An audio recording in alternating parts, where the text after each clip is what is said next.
السلام علیکم دوستانو. الله تعالی مو جوړ او روغ تلره، الله تعالی مو آباد او خوشحاله لره.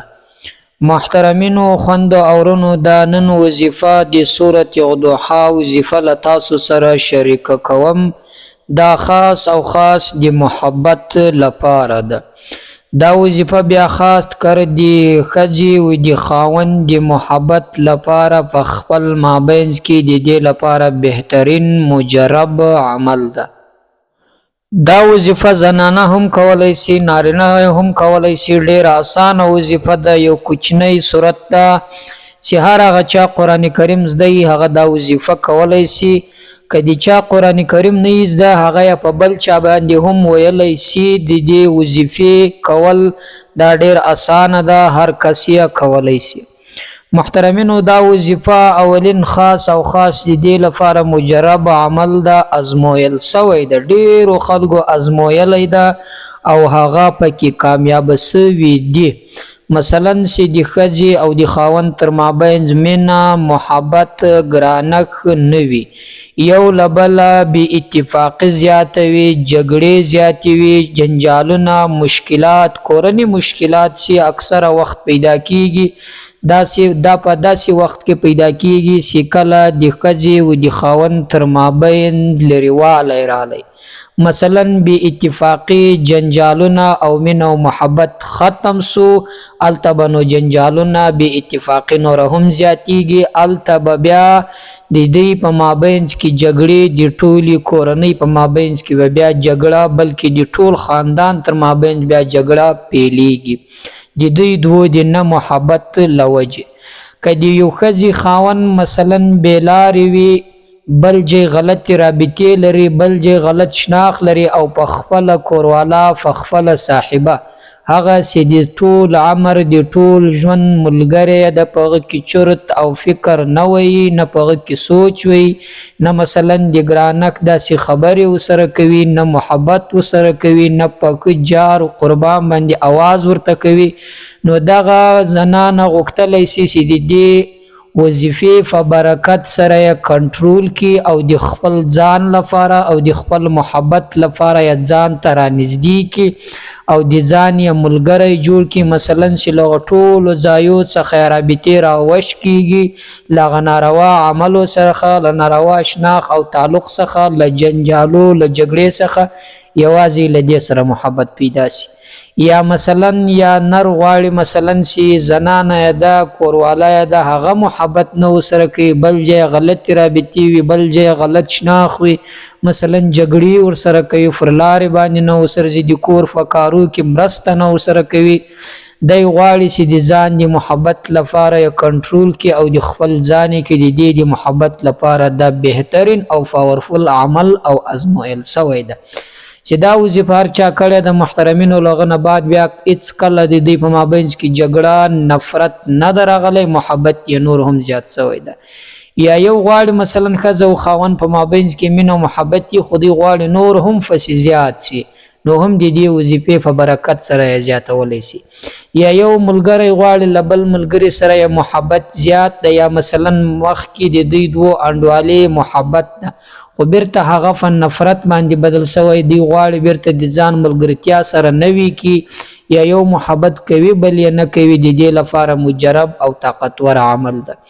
یا د ورونو تر مابین یو څوک غواړي چې محبت پیدا شي، یا یو کس غواړي چې مور له ما سره محبت وکړي، له ما سره مثلا یو له بله ګران سو، یا پلار له ما سره محبت وکړي، یا پلار غواړي چې زوی له ما سره محبت وکړي. د دې لپاره ډیر مجرب او بهترین عمل ده.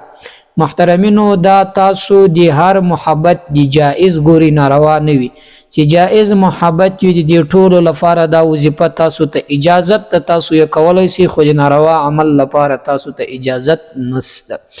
بیا خاص کر ما تاسو ته ویل چې دا وظیفه د ښځې او د خاوند لپاره ډیر طاقتور او مجرب عمل ده. محترمینو وظیفه در سره شریکه کوم. تر وظیفې مخکې دا وظیفه تقریبا کیږي 40 ورځې، 40 ورځې کیږي په پابندي سره به کوي او هغه خپل وخت به ورته ټاکي، له هغه وخت نه بیا مثلا تغییر او تبدیل نه پکې راولي. داسې یو وخت ورته معلوم کې چې په هغه وخت کې تاسو مصروفیات نور د دنیا کارونه نه لرئ دغه وظیفه په هغه وخت کې وکړئ.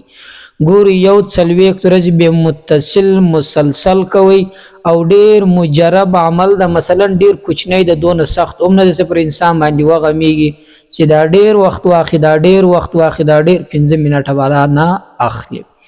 محترمینو وظیفه در سره شریکه کوم تر دې مخکې له نور ملګرو سره هم شریکه کوي تر څو ټول فدی کې سره شریکان سو په حساب او په ثواب کې. دوستانو راځي د وظیفې پر طرف باندې زو وظیفه در سره شریک کوو. محترمینو د سورۃ الضحى وظیفه د محبت لپاره ډیر مجرب ده. سورۃ الضحى مثلا سي د قران کریم اخرنی سفاره عامه يتساءلون ورته ویل کیږي په دې کې یو سورۃ ده والضحى والليل اذا سجى ما ودعك ربك وما قلى وللآخرة خير لك من الأولى ولسوف يعطيك ربك فترضى ألم يجدك يتيما فآوى وجدك ضالا فهدى وجدك عائلا فأغنى فأما اليتيم فلا تقهر وأما السائل فلا تنهر وأما بنعمة ربك فحدث. دا کوچنی سرت ده. اولین سی وظیفه شروع کوي. ګوري دوستانو کوم او د سوي کمنوي کولای سي خو بغیر له خدا یاد ساتي. کچيري په قران کریم کې یو آیات ورته ګوري او دس به ضرور ورته کوي.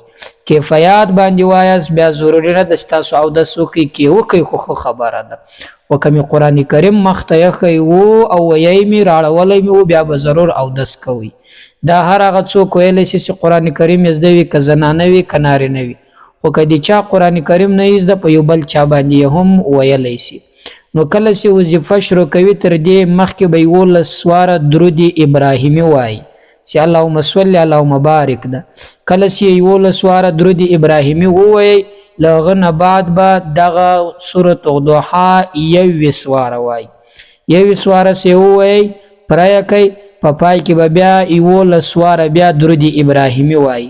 دا سی کله وای خو تر دې مخکې دوستانو دا یاد ساتي هغه ذهن کې به هغه وی سدا زدي دې محبت لپاره یا د کوروالا یا د خاون یا د بل ملګری یا د مور پلار د محبت لپاره وای هغه به په ذهن کې بیا به دا وظیفه کوي.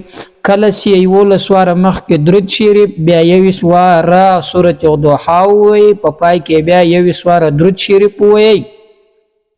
نو فلاس کې به دی مثلا د رانجو هغه شیشوي چې څوک سترګې ور باندې توروي پر هغه شیشه دی پکړي کله چې فکړو په هغه رانجو دی مثلا کوروالا سی خزده هغه دی هم سترګې ور باندې توري کې خاوند دی هم ور باندې توري کې دا دی یو څلوي خورځ متصل درنګ عمل کوي لاغه عمل نه بعد د سترګې ور باندې توروي ان شاء الله الله پاک جل جلاله به دی په مابین کې محبت پیدا کی. که یو انسان وای چې دا عمل نسم کولای مثلا د رانجو لاسرسي نه کیږي ملګری ته نو څنګه سړی سترګې ورتوري کی امور فلار ته هغه دی بیا پر خوړون کې شی باندې دم کی هغه خوړون کې شی کوبوي که هر څه وي چې د خوراک لپاره وي هغه دی بیا په هغه چا باندې وخوري کم سی غواړي چې دی په مابین کې محبت واقع شي. یو څلوي ورځې متصل په مابین کې به قضای نکوي ان شاء الله تعالی. الله تعالی مهربان ده چې 22 متر مخ کې به د هغه حاجت پوره سي او هغه محبت به یو لبل په مابین کې واقع شي. محترمینو خدای دې وکړي دا وظیفه تاسو خو کسوي وي تر بلې وظیفې پورې د خدای په امان پر الله تعالی مسپارم. السلام علیکم ورحمت الله وبرکاته.